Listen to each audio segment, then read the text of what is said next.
Well, hello everybody. Max of Pilots and Prop Wash here. I hope you're doing well. I thought I would talk a little bit about my favorite layover cities.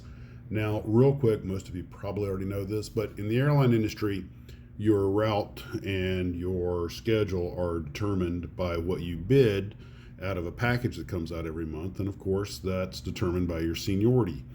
The more senior you are, the more you're likely to get exactly what you want.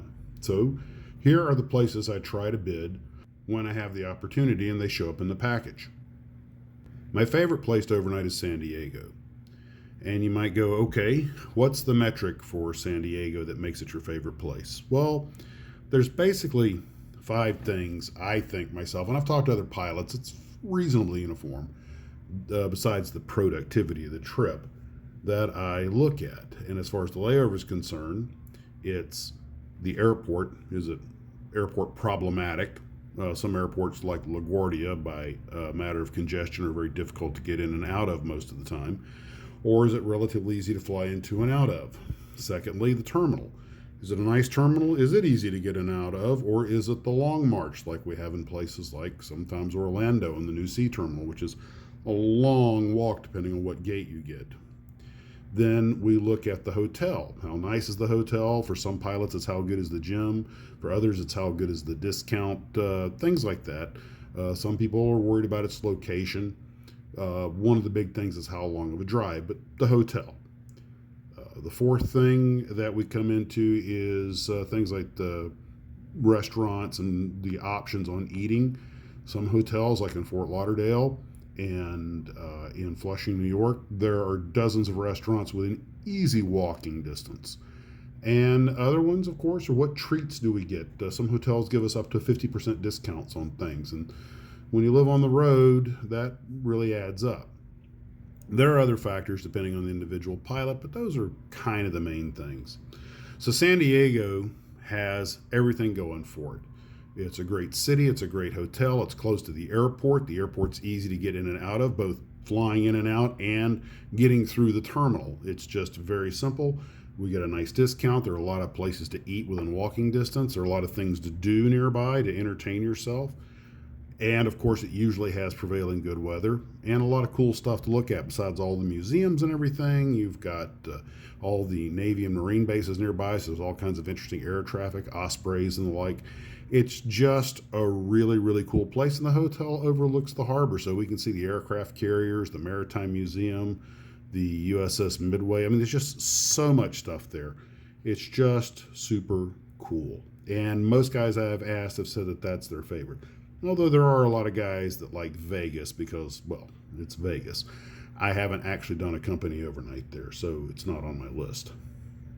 The next one's probably LAX because, of course, our friend Mike Machat from Celebrating Aviation with Mike Machat's there. He comes and grabs him. We go out and have all kinds of great aviation and museum adventures and eat at great places like In-N-Out Burger. But also, although it's a bit of a drive, they keep us at a nice hotel in Redondo Beach, which is really cool. And again, a lot of places nearby to eat, a lot of things to do. And although it's a little bit of a drive, that's worth being there and having all these cool things available. Plus, the airport's not that hard to actually get in and out of. They run a pretty good flow into LAX. The taxi's pretty straightforward. And once we're off the airplane, it's not a terribly long walk. A lot of things that matter. Really nice hotel. So LAX would be number 2. Number 3 is, and I'm going to put a qualifier on this, JFK Kennedy when we're staying at the TWA Hotel, that super cool 1960s hotel, because we walk out of security, go up an elevator, and we're in the hotel lobby. It's just that simple. And of course, you got that super cool Connie parked out there. But they got a lot of neat stuff to look at, and it's a short stay hotel only. But not having to get a van or to run around in New York traffic, the ability to get up 30 minutes before your flight and still make it on time, well, before your show time, because you just roll out of bed, walk across the street, and boom, you're there. It doesn't get much better than that.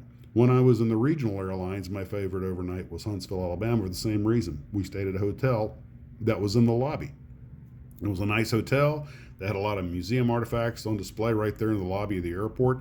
It was really cool. And and of course we had the museum, the Huntsville Museum and the Marshall Space Flight Center, just a short taxi cab drive away if we had time to do that. So We don't go there anymore with this airline, but that was probably my favorite overnight for those reasons at my previous carrier, Mesa Airlines. Next on my list is kind of a tie between West Palm and Fort Lauderdale. Both airports are easy to fly in and out of. Both terminals are easy to get in and out of. Normally the drive's not too long. The hotels are nice. And if we stay down on the riverside in Las Olas, it's just dozens of restaurants within easy walking distance.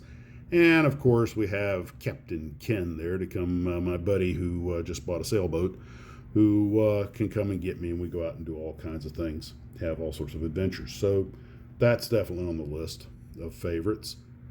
Savannah and Charleston are also in a neck and neck tie. They're both old cities with a lot of cool things to do, easy airports to get in and out of, easy terminals to get in and out of, lots of places to eat, a lot of cool stuff there, a lot of original Southern food, just kind of low stress. And I like that. I like that a lot.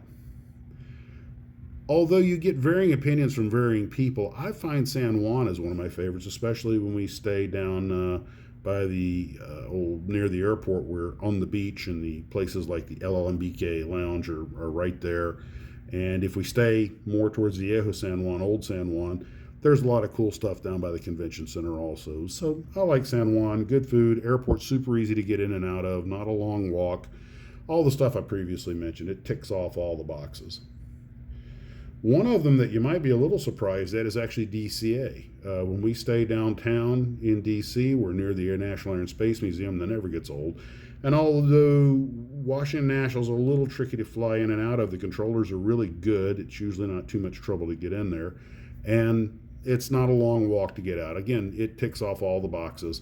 All the hotels are nice. They give us good discounts. And there's a lot of food options at DCA inside the terminal. In fact, it's surprisingly good. It's got a Chick-fil-A and Ben's Chili and a couple other places. So, yeah, I know I shouldn't be loading up on chili before I lock myself in a small compartment with another human being, but you get what I'm getting at. So, all those airports are kind of on my favorites list. International, the only one I really love is Aruba, where I happen to be right now. I have a bit of a sentimental attachment here because I've had several family vacations down here where we're all together and a lot of great memories. But also, although it's a long flight down here, it is a beautiful island, well run, short drive, wonderful hotel, great discount, good food. It again ticks off all the boxes, and well, it's Aruba. And of course, I also like Tampa. Tampa, whether they keep us on the Tampa side or the St. Petersburg side, Tampa's easy to get in and out of. They have a special place they drop crews off. It's a bit of a drive if they keep us over in St. Pete, but the St. Pete Hotel has a lot going for it. Right by the Marina, grocery store next door, just a lot of cool stuff. And those are the things that are important to me, and those make them worthwhile. 3 airports that used to be on my favorites list 15 years ago that I used to go to regularly and absolutely loved were San Francisco, Portland, and Seattle. But I went back recently, and I won't be bidding them again anytime soon. I'm sorry to say that as overnights, they have really gone downhill. There's no nice way to put it. I don't think I need to elaborate on that. Oh well, that's the way it is.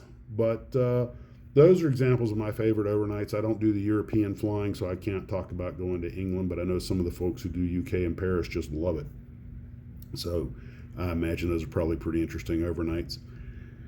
There are a lot of other airports that are kind of in the middle, in base overnights in Orlando, Jacksonville, Buffalo, Rochester, White Plains, Syracuse. Those places are all okay, but there's nothing about them that makes me say, ooh, I want to go there. I want to, do a layover there. But I don't dread it when I see it. They're just, kind of average. And I've ticked off all of my favorites. But again, the main thing that makes them, to me, that makes them good places to bid are the airports are easy to operate out of, the terminals are easy to get in and out of, the drive's not too bad, the hotels are nice, and we have good food options, hopefully with a nice discount. Those are the boxes I try to tick off. And it really helps if there's something interesting to do there. So I'll make that number 6. San Diego for the win. Well, guys, that's just my little look into layovers and what my favorite ones are. Take care of yourselves. I hope you're doing well. Blue skies and tailwinds to all of you.